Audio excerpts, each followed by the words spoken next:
کہ دنیا میں سب سے زیادہ اٹریکٹ کرنے کی کوشش اگر کسی کو کی جاتی ہے تو وہ نوجوان ہے۔ نوجوانوں کی دلچسپی کسی چیز میں ہو، یہ دنیا کا ہر ملک بھی چاہتا ہے اور ہر کاروباری بھی چاہتا ہے۔ اسی لیے فیشن کا معاملہ ہو یا کسی چیز کا معاملہ ہو، دنیا یہ دیکھتی ہے کہ یوتھ کی سائیکولوجی کیا ہے اور یوتھ کو کیسے کیپچر کیا جائے اور یوتھ کے اندر اپنی چیز کو کیسے پیش کی جائے۔ پیغمبر رحمت صلی اللہ تعالی علیہ وسلم بھی یوتھ کی اہمیت کو جانتے تھے۔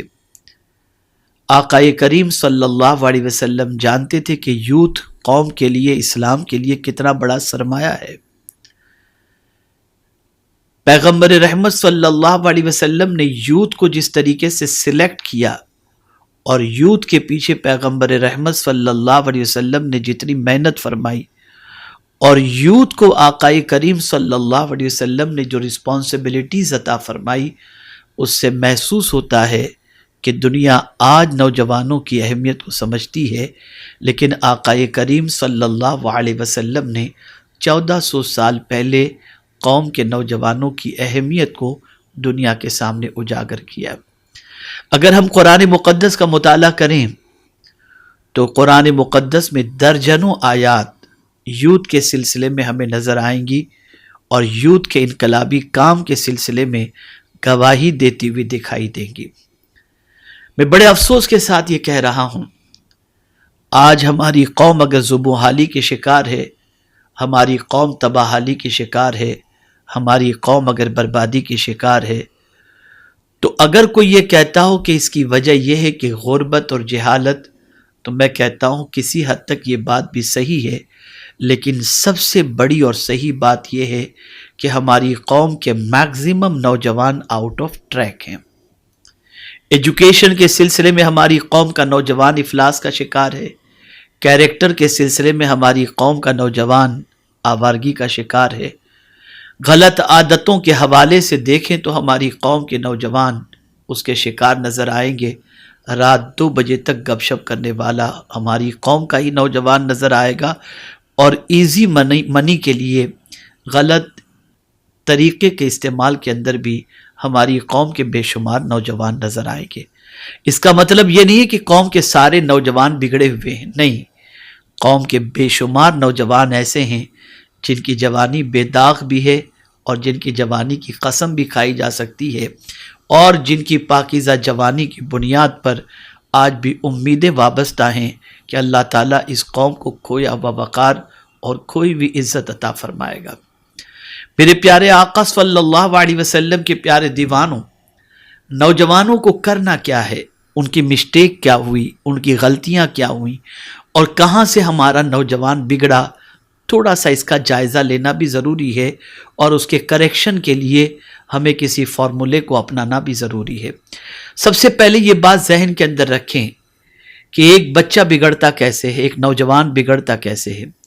نوجوان کے بگڑنے کی وجہ سب سے بڑی غلط سنگت ہے، غلط دوست ہیں۔ بسا اوقات یہی ہوتا ہے کہ کسی نوجوان کو بگاڑنے کے لیے کسی ایسے کو چھوڑ دیا جاتا ہے اس کے قریب کہ اس کی صحبت کی بنیاد پر اس کی فکر بھی پراگندہ ہو جائے، اس کی عادت بھی خراب ہو جائے، اس کا طور طریقہ بھی خراب ہو جائے اور اس کی زندگی بھی خراب ہو جائے۔ اور آج کل تو یوٹیوب پر گندی پکچروں کا چلن اور آوارہ دوستوں سے دوستی، اس نے نوجوانوں کو تباہ کر دیا، برباد کر دیا، اور ان کی جوانی داغدار ہوتی ہوئی دکھائی دے رہی ہے۔ آپ ذرا سوچیں، میرے پیارے آقا صلی اللہ تعالی علیہ وسلم کے پیارے دیوانوں، آج پوری دنیا کے نوجوانوں کی زندگی کا جائزہ لیں۔ سب سے پہلے آئیے ہم سمجھنے کی کوشش کرتے ہیں تعلیم کے میدان میں اگر ہمارے نوجوان کا ہم جائزہ لیں تو ہماری قوم کے بیشتر نوجوان 12 کے بعد ڈراپ آؤٹ ہو جاتے ہیں، یا پھر کسی بھی طرح سے گریجویشن گرتے پڑتے کر کے اپنے آپ کو سے فارغ کر لیتے ہیں اور اپنی زندگی کو ایسے کاموں میں گزارتے ہوئے دکھائی دیتے ہیں جو کام ان کے معیار کو بلند نہیں کر سکتا۔ آپ ذرا سوچو، کسی بھی محلے میں جا کر کے آپ دیکھیں تو میکزیمم نوجوان وہاں کے آپ کو ایسے نظر آئیں گے جن نوجوانوں کی پوزیشن رات کو 11 بجے کے بعد ان کے محلوں کے اندر بائک پر بیٹھ کر گپ شپ کرتے ہوئے نہیں دکھائی دے گی. لیکن ہماری قوم کے نوجوانوں کو آپ دیکھیں رات کے 2 بجے تک بائک پر بیٹھے ہوں گے، سگریٹ پیتے ہوں گے. اللہ نہ کرے، صدبار نہ کرے، ہماری قوم کے بعض نوجوان نہ جانے کس طریقے سے اپنی راتوں کو ضائع کرتے ہوئے دکھائی دیں گے. آپ نے کبھی محسوس کیا، کبھی غور کرنے کی کوشش کی کہ ایک نوجوان کے بگڑ جانے سے معاشرہ کس حد تک پراگندہ ہو جاتا ہے؟ کسی محلے کا ایک نوجوان بگڑ جائے تو محلے کے سارے نوجوانوں کو فکر مند ہو جانا چاہیے کہ کہیں اس کی برائی کا داغ ہمیں بھی نہ لگ جائے اور برائی کا روگ ہمیں بھی نہ لگ جائے. میں آپ سے یہ عرض کرنا چاہتا ہوں، اگر میرے کچھ نوجوان بھائی غلط راستے کے شکار ہو چکے ہیں، ان کی زندگی برائی کے راستے پر چل پڑی ہے، ٹینشن کی وجہ سے، کرائسس کی وجہ سے، ماں باپ کے جھگڑے کی وجہ سے اور کسی پریشانی کی وجہ سے، تو کیا غلط راستہ ہی ان کی پریشانی کا حل ہے؟ نہیں. اللہ نہ کرے، صدبار نہ کرے، منی کرائسس کا پیریڈ ہے یا پرابلم ہے یا فیملی پرابلم ہے یا اسٹریس اور ٹینشن ہے، تو کیا قرآن آپ کو اسٹریس اور ٹینشن سے نکلنے کا طریقہ نہیں عطا کرتا؟ کیا ہمارے علماء اہل سنت و مشائخ اہل سنت یا مبلغین سنی دعوت اسلامی کیا میدان عمل میں نہیں ہیں جن سے قربت کے بعد آپ کی سوچ پاکیزہ بن جائے اور آپ اپنے ٹینشن کا سولیوشن ان کی رہنمائی کے اندر حاصل کر سکیں؟ آپ ذرا سوچیں، آپ معاشرے کے کتنے قیمتی ہیں، آپ سوسائٹی کے کتنے اہم ہیں، آپ کا مقام اور مرتبہ اللہ عز و جل نے کتنا عظیم رکھا ہے، آپ کی زندگی ہمارے لیے کتنی اہم ہے. آج اگر ہمارا نوجوان آوارہ گردی کا شکار ہوتا ہے، دل جلتا بھی ہے، خون کھولتا بھی ہے، اور کبھی کبھی کفے افسوس ملتے ہوئے ہم صرف اتنا ہی کہہ سکتے ہیں، اے اللہ تو ہماری قوم کے نوجوانوں کو سیدھے راستے کا مسافر بنا دے. آپ یاد رکھیں، صرف دعائیں ان لوگوں کے لیے نہیں ہوتی جن کی زندگی سیدھے راستے پر چلتی ہے. بسا اوقات ڈرگز کے عادی کو گٹر میں گرتا ہوا دیکھ کر انسان حقارت کی نظر سے دیکھتا ہے، لیکن میں جب کسی نوجوان کو ڈرگز کا شکار کسی نالی میں، کسی گٹر میں گرتا یا پڑتا یا وہاں بیٹھا ہوا دیکھتا ہوں تو آنکھ میں آنسو آ جاتے ہیں اور اللہ کی بارگاہ میں دعا کرتا ہوں، اے اللہ میری قوم کے اس نوجوان کو بچا لے اور اس کی زندگی کو صاف ستھری بنا دے.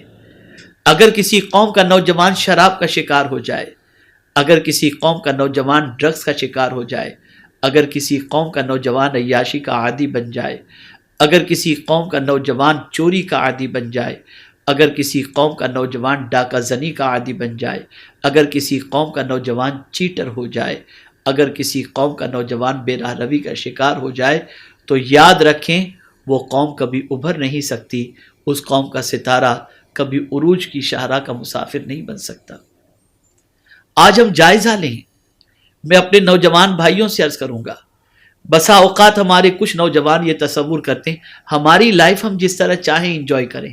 نہیں، آپ کی لائف ایک امت کی لائف ہے، آپ کی لائف ایک قوم کی لائف ہے، آپ ہمارے لیے بہت قیمتی سرمایہ ہیں. ایسا ہوتا ہے کہ کبھی آپ کا عروج ہمارے عروج کا سبب بنتا ہے اور کبھی آپ کا زوال ہمارے زوال کا سبب بنتا ہے، کبھی آپ کی اچھائی ہماری ترقی کا سبب بن جاتی ہے اور کبھی آپ کی برائی ہمیں نیچے اور شرمندہ ہونے کا سبب بن جاتی ہے، نیچا دکھا دیتی ہے.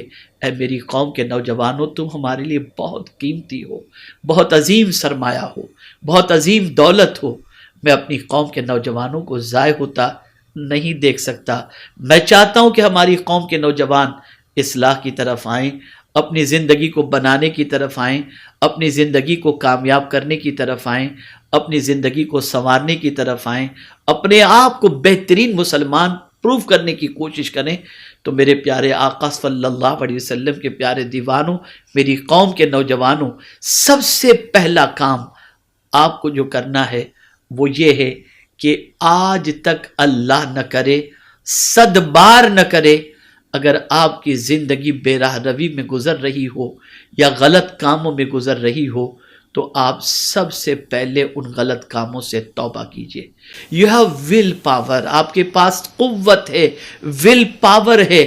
اگر آپ اسے یوز کریں گے اور آپ ان چیزوں سے نکلنا چاہیں گے تو یاد رکھیں کوئی آپ کی مدد کرے یا نہ کرے، میرا مولا ضرور مدد فرمائے گا. ایک بار گناہوں کے دلدل سے نکل کر کے دیکھیے، ایک بار برائیوں کے دلدل سے نکل کر کے دیکھیے، ایک بار بد کرداری کے ماحول سے نکل کر کے دیکھیے، ایک بار سیدھے راستے کی طرف آ کر کے دیکھیے. خدا کی قسم آپ کے قلب کو سکون کی دولت نصیب نہ ہو تو مجھے کہنا. اللہ اکبر. میرے پیارے آقا صلی اللہ تعالی علیہ وسلم کے پیارے دیوانوں، آج تک دامن پر لگے ہوئے گناہوں کے ہزارہ دھبوں کو آپ اللہ کی بارگاہ میں توبہ کے ذریعے آنسو بہا کر اسے مٹا دو. میرا مولا عزت بھی عطا فرمائے گا، سرخ روئی بھی عطا فرمائے گا، کامیابی بھی عطا فرمائے گا، کامرانی بھی عطا فرمائے گا. اس لیے کہ آپ کا سیدھے راستے کا مسافر ہونا یہ ہماری کامیابی کی ضمانت ہے اور قوم مسلم کی کامیابی کی ضمانت ہے. بسا اوقات ایسا ہوتا ہے برے ہم نشین کی وجہ سے، برے دوستوں کی وجہ سے، ان کے سگار پلانے کی وجہ سے، ان کے شراب پلانے کی وجہ سے، ان کے بد کرداری کے اڈوں پر لے جانے کی وجہ سے ہم یہ تصور کرتے ہیں کہ یہ ہمارا خیر خواہ ہے. خدا کی قسم چند لمحوں کی لذت کا عادی بنا کر وہ آپ کا پورا مستقبل تاریک کر دیتا ہے، آپ کا فیوچر ڈارک کر دیتا ہے. ذرا ان ماں اور باپ کے دل سے پوچھو جنہوں نے آپ کو جنم دیا، آپ کو بڑا کیا، آپ کی پرورش میں جنہوں نے اپنی زندگی کی ساعتیں گزاری، اپنی راتوں کو جاگ جاگ کر آپ کے آرام کا خیال کیا. اور ایک باپ دن کے اجالے کے اندر کڑی دھوپ میں محنت کر کے آپ کے لباس سے لے کر، آپ کی تعلیم سے لے کر، آپ کے کردار سے لے کر، آپ کی ضرورتوں تک کی تکمیل کے لیے جس باپ نے جد و جہد فرمائی، اس باپ سے پوچھو جب اس کے بیٹے کا قدم پھسل جاتا ہے تو باپ کی زندگی کے سامنے کتنا اندھیرا چھا جاتا ہے. کبھی آپ نے سوچا کہ آپ کے ماں باپ آپ سے کتنی امیدیں وابستہ کیے ہوئے ہیں؟ آپ ذرا سوچو، آپ کی جوانی اگر داغدار ہوتی ہے تو ماں باپ کو کتنا دھچکا لگتا ہے اور ماں باپ کے دل پر کیا گزرتی ہے. اللہ اکبر. مجھے یہ کہتے ہوئے بڑا افسوس ہوتا ہے، ایک زمانہ تھا لڑکا ہو یا لڑکی ایک ہی بات دونوں ماں باپ سے کیا کرتے. بیٹی بھی کہتی ابا جہاں چاہو آپ رشتہ کر دو، اور بیٹا بھی یہی کہتا آپ جہاں چاہو رشتہ کر دو. لیکن اگر آج دیکھا جائے تو ماں باپ رشتے سے پہلے خود بچے سے پوچھتے ہیں بیٹا کہیں تمہارا معاملہ تو کچھ نہیں ہے، اگر ہو تو بتا دو تاکہ وہیں رشتہ کر دیں. بیٹی سے بھی ماں باپ یہی سوال کرتے ہیں بیٹی تیرا تعلق کسی کے ساتھ تو نہیں ہے ورنہ آگے چل کر پریشانی ہوگی. اللہ اکبر. کیسے دور سے ہم گزر رہے ہیں، کیسے حالات سے ہم گزر رہے ہیں، اور کس حد تک ہمارے بچے اور بچیوں کے پیر پھسل چکے ہیں کہ ہمیں آج یہ دن دیکھنا پڑ رہا ہے. اللہ اکبر. میرے پیارے آقا صلی اللہ تعالی علیہ وسلم کے پیارے دیوانوں اور میری قوم کے نوجوانوں، آپ ذرا سوچو اور اندازہ لگاؤ. آپ صرف پیرنٹس کے لیے اہم نہیں ہو، آپ صرف خاندان کے لیے اہم نہیں ہو، آپ صرف رشتہ داروں کے لیے اہم نہیں ہو، آپ پوری قوم کے لیے اہم ہو، آپ اسلام کے لیے اہم ہو، آپ مسلمانوں کے لیے اہم ہو، آپ پیغمبر رحمت صلی اللہ علیہ وسلم کے لیے اہم ہو، آپ اللہ کے نزدیک اہم ہو. میرے پیارے آقا صلی اللہ علیہ وسلم کے پیارے دیوانوں، اس لیے اپنے آپ کو خوب بچاؤ، اپنے آپ کو بروں کی صحبت سے بچاؤ، اپنے آپ کو برے دوستوں سے بچاؤ، اپنے آپ کو بری سنگتوں سے بچاؤ، اپنے آپ کو برے ماحول سے بچاؤ. میرے پیارے آقا صلی اللہ علیہ وسلم کے پیارے دیوانوں، اگر پتہ چل جائے یہ دوست غلط راہ کا شکار ہے اس سے تعلق منقطع کر دو. اگر پتہ چل جائے اس کی صحبت میری زندگی کو تباہ و برباد کر دے گی اس کی صحبت سے ہٹ جاؤ. اور جب کسی سے دوستی کے لیے ہاتھ بڑھاؤ خدا کے لیے دوستی کرو، خدا کے لیے دشمنی کرو. اللہ اکبر. یہ دیکھو کس کے کردار کا اثر تمہاری زندگی میں بہتر ہوگا. جب تم بیٹھنے کے لیے مجلسوں کی فکر کرو کہ کہاں بیٹھوں، کن کے ساتھ بیٹھوں، تو ایک چیز کا خاص خیال رکھنا کہ ایسے لوگوں کا سلیکشن کرو جن کی سنگتوں میں بیٹھنے کے بعد صرف نیکی کا جذبہ نہ ہو بلکہ آپ کی سوچ بھی پاکیزہ بن جائے.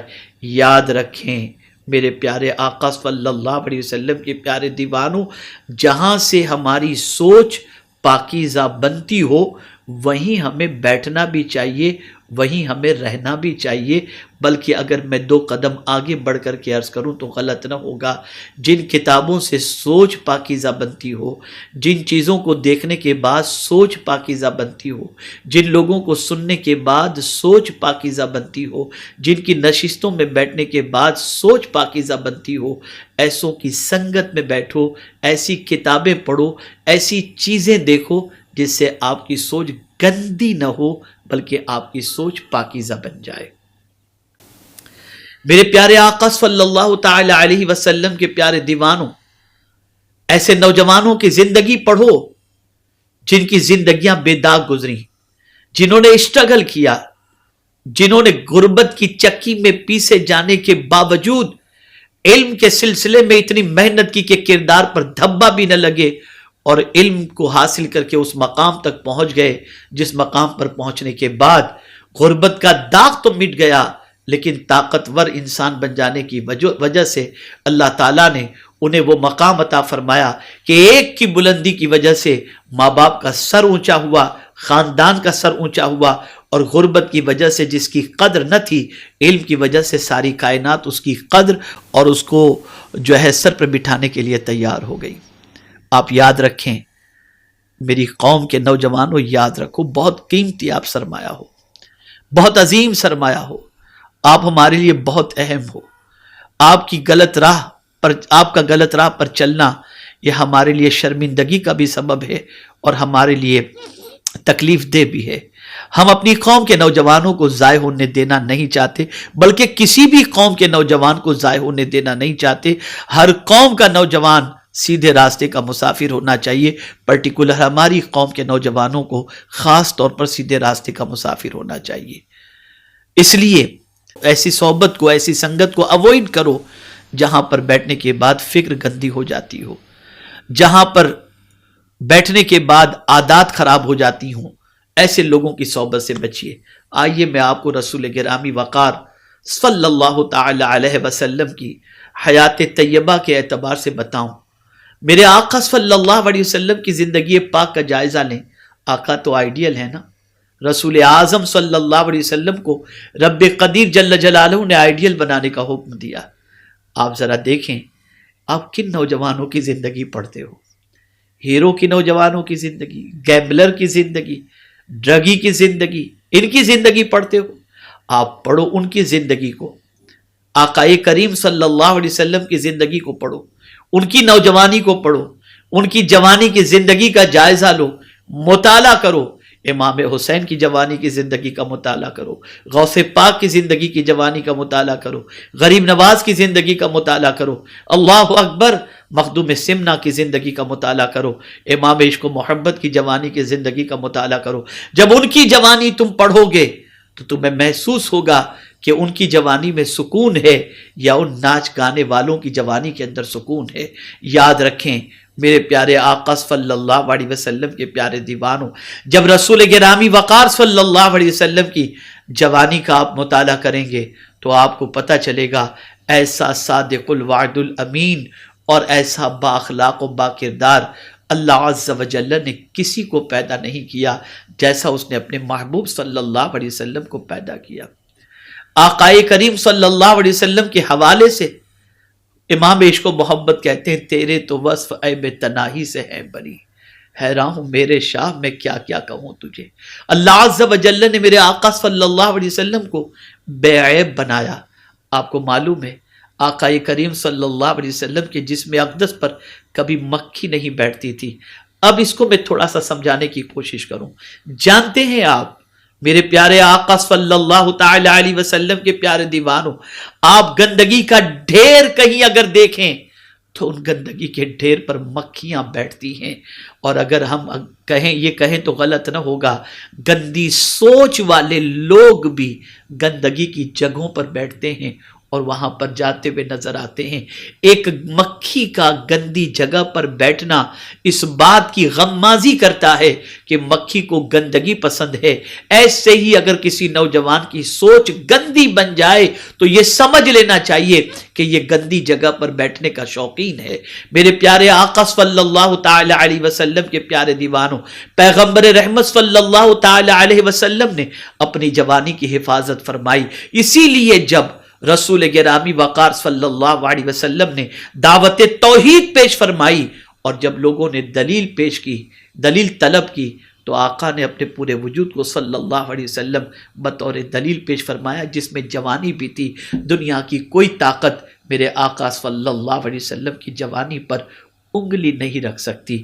یقیناً آقا معصوم سرکار صلی اللہ علیہ وسلم جیسا تو کوئی نہیں ہو سکتا، لیکن اگر ہم رحمت عالم صلی اللہ علیہ وسلم کی زندگی کا مطالعہ کریں اور آپ کی جوانی کا مطالعہ کریں اور پھر رب نے فرمایا ان کے نقش قدم پر چلو، تو ان کے نقش قدم پر چلیں گے تو میں آپ کو یقین کے ساتھ کہتا ہوں کہ آقا کریم صلی اللہ علیہ وسلم کے نقش قدم پر چلنے کے عوض میں پروردگار ہمیں ترقی بھی عطا فرمائے گا، عروج بھی عطا فرمائے گا، کامیابی بھی عطا فرمائے گا. کبھی کبھی ہمارے نوجوان بچوں کے ذہن میں یہ بات آتی ہے، ہم سیدھے چلتے ہیں تو ہمیں روزی نہیں ملتی، کام نہیں ملتا، پیسہ نہیں ملتا، تعیشات کے سامان نہیں ملتے. میں آپ کو ایک چیز عرض کر دوں، اس تعیشات کے سامان کو کیا کریں گے جس کے ملنے کے بعد قدم گناہ کی دہلیز پر پہنچ جائیں. ابھی 2 روز پہلے ایک خاتون کا فون میرے پاس آیا اور وہ خاتون روتے روتے کہہ رہی تھی، پیسہ کا اللہ کی بارگاہ میں نے دولت مانگی تھی کہ میرے بیٹے کو اللہ غربت کی چکی سے نکال کر مال و دولت کی فراہمی ہمیں عطا فرمائے، لیکن اب میں یہ کہہ رہی ہوں کہ مال سب سے برا ہے، اس لیے کہ اب میرا بیٹا دولت آنے کی وجہ سے مجروں میں جانے لگا ہے اور وہاں جا کر کے اپنی دولت لٹاتا ہوا نظر آتا ہے. آپ ذرا سوچو، اندازہ لگاؤ وہ دولت کس کام کی جو آوارگی کی راہ پر لے جائے. میں یہ نہیں کہتا کہ آپ اللہ کی بارگاہ میں دولت نہ مانگو، فضل والی دولت مانگو، کرم والی دولت مانگو، اللہ عز و جل کی اطاعت میں خرچ کرنے والی دولت مانگو، نیکیوں میں استعمال کرنے کی دولت مانگو، بیوی بچوں کو حلال کھلانے کے لیے دولت مانگو. لیکن اگر آپ معاشرے کا جائزہ لیں تو میکزیمم آوارہ گردی کے شکار آپ کو اگر کوئی نظر آئیں گے تو وہ سرمایہ دار کے بچے نظر آئیں گے، اور سرمایہ دار نظر آئیں گے. غربت کے اندر تو آدمی پیٹ کی آگ کی فکر کرے گا یا اپنی خواہش کی تکمیل کی فکر کرے گا. تو عرض کرنے کا منشا یہ ہے کہ اگر کسی قوم کے نوجوان کے بگڑنے کا معاملہ ہو تو وہ قوم تباہ ہو جاتی ہے. قوم کے لیے نوجوان بڑا سرمایہ ہے. آپ گلوبل لیول پر جائزہ لیجئے، کہاں کہیں مسلمان آپ کو کسی ریسرچ کے اندر نظر آ رہے ہیں، کسی بڑے مقام میں آپ کو نظر آ رہے. الحمدللہ سرکار صلی اللہ علیہ وسلم کا احسان ہے کہ اب ہمارے بچے تعلیمی میدان میں جد و جہد کر رہے ہیں، بڑی مشقت کر رہے ہیں، بڑی محنت کر رہے ہیں، بڑی تگودو کر رہے ہیں، لیکن اگر پرسنٹیج دیکھا جائے تو وہ لیمیٹیڈ ہے. اور بے راہ روی کے شکار دیکھے جائیں تو ہماری قوم کے نوجوان زیادہ نظر آئیں گے. اور کوشش کی جا رہی ہے ایک طبقے کی طرف سے کہ ہماری نوجوان نسل تباہ ہو جائے، ہماری نوجوان نسل برباد ہو جائے. فری میں انہیں بہت سارے غلط کام کی چیزیں دی جاتی ہیں تاکہ ان کی جوانی برباد ہو جائے اور یہ قوم خود بخود تباہ و برباد ہو جائے. میرے پیارے آقا صلی اللہ علیہ وسلم کے پیارے دیوانوں، ہماری قوم کے نوجوانوں کو بھی عزم مصمم کرنا ہوگا، ارادہ کرنا ہوگا، پکا ارادہ کرنا ہوگا. اور وہ ارادہ یہ ہے، شیطان تو ہمیں تباہ کرنا چاہتا ہے، ماحول تو ہمیں برباد کرنا چاہتا ہے، لیکن ہم اپنے رب کے بندے اور مصطفیٰ پیارے صلی اللہ علیہ وسلم کے امتی ہیں. ہم اپنی جوانی کو داغدار ہونے سے بچاتے ہوئے علم، عمل، اخلاق، کردار، ان ساری چیزوں میں محنت کر کے ہم اپنا نام، اپنے ماں باپ کا نام، اپنے خاندان کا نام، اپنے شہر کا نام، اپنے ملک کا نام، اپنے مذہب کا نام روشن کریں گے۔ میرے پیارے آقا صلی اللہ علیہ وسلم کے پیارے دیوانوں، ایمان کی وجہ سے ٹیلنٹ بھی ہے، ایمان کی وجہ سے صلاحیت بھی ہے، ایمان کی وجہ سے ذہانت بھی ہے، لیکن میرے پیارے آقا صلی اللہ علیہ وسلم کے پیارے دیوانوں، غلط سنگتوں کی وجہ سے ہماری قوم کا نوجوان آوارہ گردی کا شکار ہو گیا۔ آئیے میں آپ کو بتاؤں پروردگار جل جلالہ کے نزدیک ان بندوں کی اہمیت کیا ہے۔ بہت اچھی طرح سے ذہن میں رکھیے کہ آپ کو کہاں بیٹھنا ہے، کس کی دوستی اختیار کرنی ہے اور کس لیے اختیار کرنی ہے، اس کو خاص طور پر ذہن کے اندر رکھیں۔ اللہ اکبر۔ میرے پیارے آقا صلی اللہ تعالی علیہ وسلم کے پیارے دیوانوں، رسول اعظم صلی اللہ علیہ وسلم کی امت میں ایک ایسا بھی نوجوان گزرا ہے جسے دنیا حضرت معاذ بن جبل رضی اللہ تعالیٰ عنہ کے نام سے جانتی۔ آپ کا وصال ٹوٹل 33 ایئرز کی ایج کے اندر آپ اس دنیا سے کچھ کر گئے۔ بہت خوبصورت تھے، بہت باکردار تھے، بہت باعمل تھے، اور علم کے اعتبار سے بڑا اونچا مقام تھا۔ 33 ایئرز کے اندر رسول اعظم صلی اللہ علیہ وسلم نے یمن کا قاضی اور گورنر بنا کر انہیں روانہ فرمایا۔ آپ جانتے ہیں حضرت معاذ بن جبل رضی اللہ المولا تبارک و تعالی عنہ سے متعلق 33 سال کی عمر کے اندر اس دار فانی سے وہ دار بقا کی طرف کچھ کر گئے، انتقال فرما گئے۔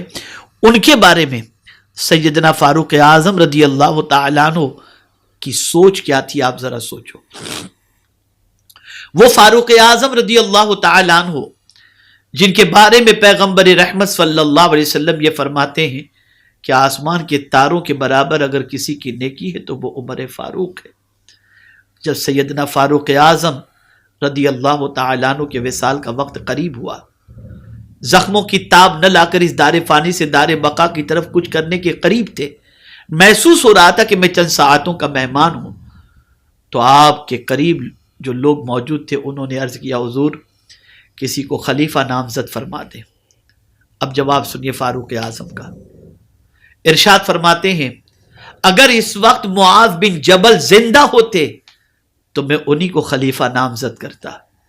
اور اللہ اکبر، سیدنا فاروق اعظم رضی اللہ تعالیٰ عنہ کی بارگاہ میں ایک مرتبہ حضرت معاذ بن جبل رضی اللہ تعالیٰ عنہ کا کوئی فیصلہ پیش کیا گیا کہ حضرت معاذ بن جبل رضی اللہ تعالیٰ عنہ نے یہ فیصلہ فرمایا ہے، تو سیدنا فاروق اعظم رضی اللہ تعالیٰ عنہ خوش ہو کر کے ارشاد فرماتے ہیں عورتیں معاذ کا ثانی پیدا کرنے سے قاصر ہیں، اب معاذ جیسا کوئی دوسرا پیدا نہیں ہو سکتا۔ یہ جوان تھے حضرت معاذ بن جبل، جس وقت انہوں نے فیصلہ فرمایا تھا ینگ تھے، وصال فرماتے وقت بھی ینگ تھے۔ اللہ اکبر۔ اب انہی کے ایک واقعے سے میں آپ کو پوری چیز سمجھا دوں اور آپ کی اہمیت آپ کو بتا دوں، اور آپ کو یہ بتا دوں کہ آپ کو بیٹھنا کہاں ہے، کرنا کیا ہے، کس کی فرینڈشپ اختیار کرنا ہے، تاکہ آپ حضرت معاذ بن جبل رضی اللہ تعالی عنہ جو جلیل القدر صحابی اور رسول اعظم صلی اللہ علیہ وسلم نے جنہیں یمن کا گورنر بنا کر کے بھیجا تھا، آئیے ایک واقعہ ان کے بارے میں سماعت فرمائیں۔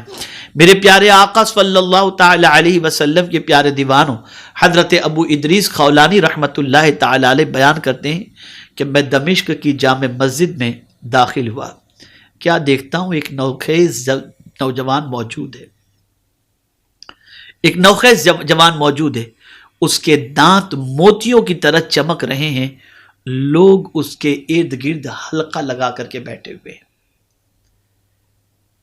ایک نوجوان دانت موتیوں کی طرح چمک رہے ہیں اور اس کے قریب لوگ حلقہ لگا کر کے بیٹھے ہوئے ہیں۔ اللہ اکبر۔ حضرت ابو ادریس خولانی رحمت اللہ تعالی علیہ فرماتے ہیں ایسا لگ رہا تھا کہ چاند کے ارد گرد تارے موجود ہوں۔ اللہ اکبر۔ آگے ارشاد فرماتے ہیں حضرت ابو ادریس خولانی رحمت اللہ تعالی علیہ کہ میں نے دیکھا کہ کہیں بھی کوئی پریشانی ہوتی، اختلاف ہوتا، لوگ دوڑ کر کے اس نوجوان کے پاس آتے اور وہاں سے تشفی بھرے جملے سن کر واپس لوٹ جاتے۔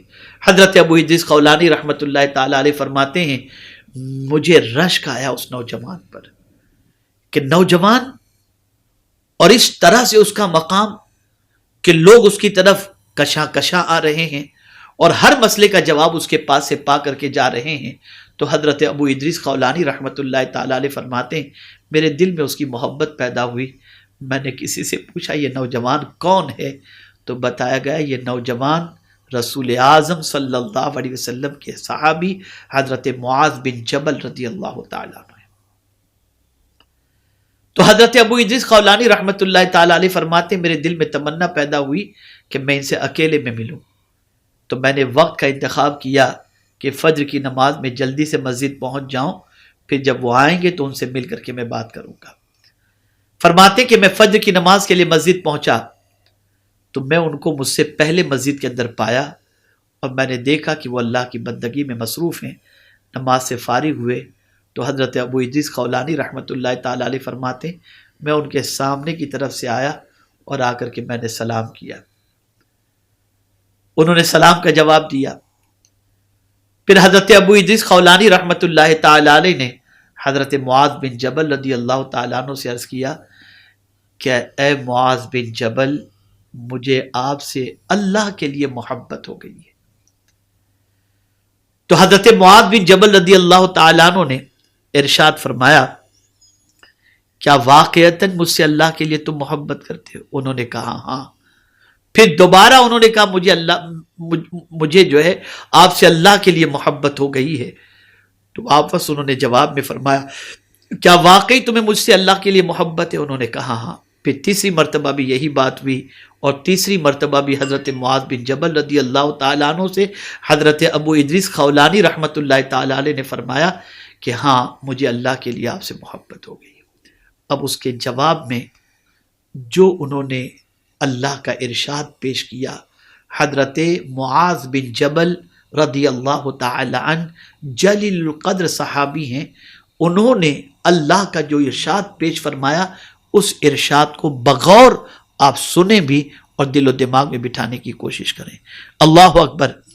حضرت معاذ بن جبل رضی اللہ تعالیٰ عنہ فرماتے ہیں میں نے اللہ کے رسول صلی اللہ علیہ وسلم کو یہ فرماتے ہوئے سنا ہے کہ اللہ جل مجدہ فرماتا ہے میں ان لوگوں کے ساتھ کچھ خاص محبت کا معاملہ کرتا ہوں جو محض میرے لیے ایک دوسرے سے محبت کرتے ہیں.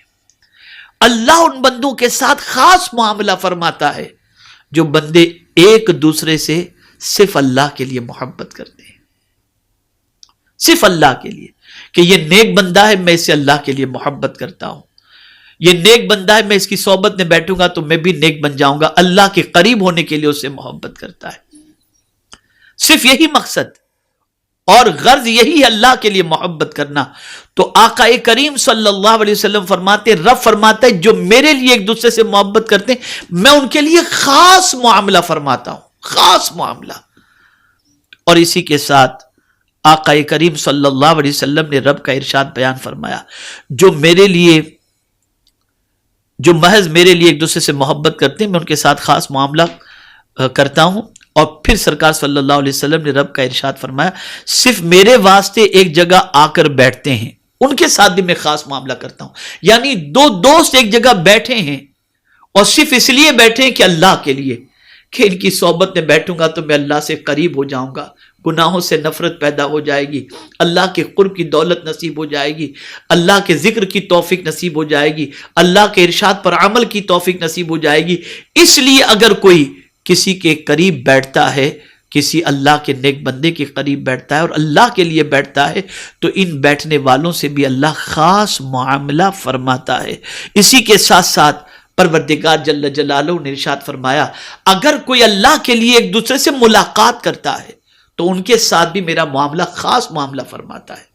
یعنی کوئی دو مل رہے ہیں دوست صرف اللہ کے لیے کہ ان سے میں دین سیکھوں، ان سے میں اللہ کے ارشاد کو سنوں، ان کی ملاقات سے میرا فائدہ اس طریقے کا ہو کہ میں قرآن سیکھ جاؤں، میں دین سیکھ جاؤں، میں رسول اعظم کے ارشاد کو سنوں اور اس وجہ سے میری دنیا آخرت دونوں سنور جائے، اس وجہ سے وہ ملاقات کے لیے جاتا ہے تو ان کے ساتھ بھی میرا رب خاص معاملہ فرماتا ہے. اور پھر پروردگار جل جلالہ نے بہت پیارا ارشاد فرمایا، اللہ اکبر، ارشاد فرمایا اور صرف میری رضا پانے کے لیے ایک دوسرے پر خرچ کرتے ہیں. اللہ اکبر. اگر یہ دو دوست یا دو انسان، دو مسلمان ایک دوسرے پر صرف اس لیے خرچ کرتے ہیں کہ اللہ کی رضا حاصل ہو جائے، تو میرے پیارے آقا صلی اللہ علیہ وسلم کے پیارے دیوانوں، اللہ عز و جل نے فرمایا اللہ ان کے ساتھ خاص معاملہ فرماتا ہے. اب میں تھوڑا سا اس کو ایکسپلین کرتا ہوا چلوں. ملاقات کی بات فرمائی گئی. اب آپ دیکھیں آج کا نوجوان کہاں ملنے کے لیے جاتا ہے، کس سے ملاقات کے لیے جاتا ہے، کس سے دوستی کرنا پسند کرتا ہے، کس کی سنگت میں بیٹھنا پسند کرتا ہے، کس پر پیسہ خرچ کرنا پسند کرتا ہے. تو آپ دیکھیں گے کہ آج کے حالات اتنے بد سے بدتر ہیں کہ اگر نوجوان خرچ کرنے کی کوشش کرتا ہے، دوستی کرنے کی کوشش کرتا ہے، ملاقات کرنے کی کوشش کرتا ہے، بیٹھنے کی کوشش کرتا ہے، تو ان جگہوں پر جہاں بیٹھنے کے بعد جہنم کا ایندھن بن جائے اور تباہی اور بربادی اس کا مقدر بن جائے. اے نوجوانوں، اللہ کے لیے محبت کرو، اللہ کے لیے دوستی کرو، اللہ کے لیے خرچ کرو، اللہ کے لیے ایک دوسرے کی نشست میں آؤ، اللہ کے لیے ملاقاتیں کرو. پھر آپ دیکھنا اللہ دل کو کیسے پھیر دیتا ہے، اللہ دل کی دنیا میں کتنا انقلاب پیدا کر دیتا ہے. میرے پیارے آقا صلی اللہ تعالی علیہ وسلم کے پیارے دیوانوں، ہماری قوم کا نوجوان ہمارا بہت بڑا سرمایہ ہے. آج چیلنجنگ کے اس دور کے اندر اگر ہمارے نوجوان بگڑ گئے تو اس قوم کو ترقی کی راہ پر کوئی دیکھ نہیں سکتا. اور خدا کی قسم اگر ہماری قوم کے نوجوان سیدھے راستے کے مسافر ہو گئے تو دنیا کی کوئی طاقت اس قوم کو تباہ و برباد نہیں کر سکتی. اب آئیے میں آپ کو بتاؤں ہماری قوم کے نوجوانوں کو کرنا کیا ہے. پہلی چیز، سوچ پاکیزہ بنائیں، صاف ستھری سوچ. جہاں گندا خیال آئے لاحول پڑھ کر اس کو پھینک دیں، جہاں گندے جذبات آئیں لاحول پڑھ کر اسے چھوڑ دیں. اللہ کی بارگاہ کے اندر اللہ کی پناہ مانگے کہ میرے کریم مجھے اس گندی سوچ سے، گندے خیالات سے مجھے بچا لے. دوسری چیز، ایجوکیشن میں محنت کرو، چاہے دینی ہو چاہے دنیاوی ہو. ٹاپر بننے کی کوشش کرو، دنیا سے پیچھے نہیں دنیا سے آگے رہنے کی کوشش کرو. آپ اس طرح سے محنت کریں رات و دن کہ آپ کی کامیابی پر پوری قوم فخر سے اپنا سر بلند کر سکے. علم کے میدان کے اندر دنیا سے آگے نکل جاؤ، علم کے میدان میں دنیا کو پیچھے رکھ دو. علم کے میدان کے اندر پرسنٹیج نہیں بلکہ ٹاپر بننے کی کوشش کرو. ہر فیلڈ کے اندر، ایجوکیشن کے اندر آپ کامیابی اور کامرانی کو جو ہے وہ حاصل کرنے کی کوشش کرو. تیسری چیز، ٹائم ویسٹ کرنے سے بچو. گپ شپ میں، واٹس ایپ پر، فیس بک پر، ٹویٹر پر اپنا ٹائم ضائع نہ کرو. ٹائم برباد مت کرو. ٹائم کو صحیح طور پر یوٹیلائز کرو اور اس ٹائم کو اپنی قیمتی دولت سمجھ کر صحیح کاموں کے اندر اسے خرچ کرو. چوتھی چیز، ایسی سنگتوں سے بچو جن کی صحبت میں بیٹھنے کے بعد، جو جملہ میں عرض کر رہا ہوں اسے ذہن میں رکھیں، جن کی صحبت میں بیٹھنے کے بعد آپ کا مورل ڈاؤن ہو اور آپ کی ایجوکیشن کی رفتار سلو ہو جائے اور آپ کی زندگی آؤٹ آف ٹریک ہو جائے. ایسوں کی سنگت کو اوائڈ کرو، بچو ایسوں کی سنگت سے، ایسوں کی دوستی سے گریز کرو. پانچویں چیز، قناعت اختیار کرو، فضول خرچی سے بچو. کم سے کم پیسے میں کام ہو جاتا ہو تو زیادہ خرچ مت کرو. قناعت پسندی کو اپنی زندگی بناؤ. اور اسی کے ساتھ ساتھ میرے پیارے آقا صلی اللہ علیہ وسلم کے پیارے دیوانوں، اپنے کیریکٹر اور اپنے بیہیویئر کو درست سے درست تر کرو. کیریکٹر لوز نہ ہو، کیریکٹر لیس نہ ہو. اور اسی کے ساتھ ساتھ یہ بھی خیال رکھیں کہ آپ کی زبان سے نکلنے والا جملہ کسی کے دل کو چھلنی نہ کر دے بلکہ کسی کے دل کے اندر خوشیوں کو بھر دے. اس کا بھی آپ خیال کریں. اسی طریقے سے مخلوق خدا کی خدمت، اس کا خیال کریں. یہاں ایک خاص بات عرض کروں، خاص بات. بس اوقات ہمارے نوجوان پھسل جاتے ہیں. کسی لڑکی کو دیکھا پریشانی کے اندر اور وہ رو رہی ہے اور اس کو سپورٹ کرنے کے لیے گئے اور پھر اس کے بعد وہ سپورٹ کی بجائے پھر زندگی اس کے ساتھ وابستہ ہو گئی مقصد بھول گئے اور اس کے ساتھ زندگی گزرنے لگ گئی، اور پھر نتیجہ یہ ہوا کہ نکلے تھے کہیں کے لیے، پہنچ گئے کہیں اور۔ یاد رکھیں، مصیبت زدوں کو آپ ہینڈ کرچیف تو دے دیں، کاندھا نہ دیں۔ خاص طور پر لڑکیوں کے حوالے سے کہہ رہا ہوں، اس چیز کا خاص طور پر خیال رکھیں، ان کا تعاون کریں، ان کو مصیبتوں سے نکالیں، ان کو پریشانیوں سے نکالیں، تکالیف سے نکالیں، غموں سے نکالیں، جس طرح سے جس کی جو مدد غموں کے اندر ہو سکتی ہو آپ ضرور کریں، لیکن خاص طور پر لڑکیوں کے سلسلے میں آپ چوکن نہ رہیں، کہیں ایسا نہ ہو کہ آپ مقصد سے ہٹ جائیں۔ ضرور اگر کوئی اس قسم کی بچی آپ کے پاس پہنچتی ہے، چاہے وہ کسی بھی مذہب کی ماننے والی ہو اور کسی پریشانی کی شکار ہے، آپ اس کی پریشانی کو دور کرنے کی کوشش ضرور کریں اپنی حد المقدور، لیکن کبھی اس کی محبت کا چراغ اپنے سینے میں روشن نہ ہونے دیں، اور اپنے ایم اور اپنے مقاصد کو آپ جو ہے بھولیں نہیں۔